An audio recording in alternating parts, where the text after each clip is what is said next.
Hello అండి. Welcome to Vaishali Vikas creations. Please subscribe my channel. ముందుగా మనం ఇవాళ పాయ కర్రీ ఎలా చేయాలో చూద్దాం. చాలా టేస్టీగా ఉంటుంది.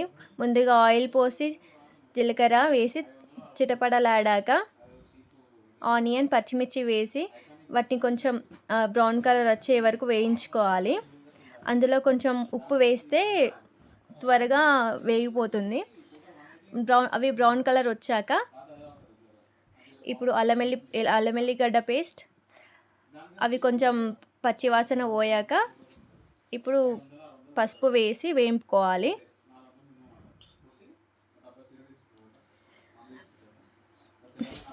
ఇప్పుడు మనం నీట్గా క్లీన్ చేసుకున్న కాళ్ళను వేసి వేయించుకోవాలి.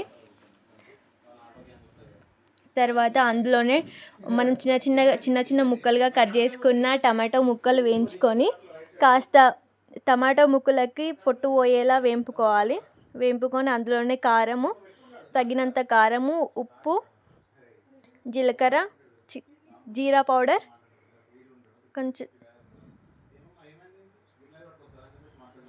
కొత్తిమీర వేసి కాస్త ఫ్రై అయ్యనివ్వాలి. అలాగే గరం మసాలా కూడా వేసుకోవాలి. ఇప్పుడు కొంచెం తగినంత వాటర్ పోసుకొని దాన్ని మగ్గించుకొని మూత పెట్టాలి. పెట్టి ఒక 15 విజిల్స్ వచ్చాక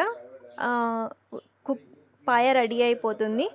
సో ఇప్పుడు టేస్టీగా పాయ కర్రీ రెడీ అయింది. సర్వ్ చేసుకొని తినేయడమే. Please subscribe my YouTube channel Vaishali Vikas creations. Thank you everyone.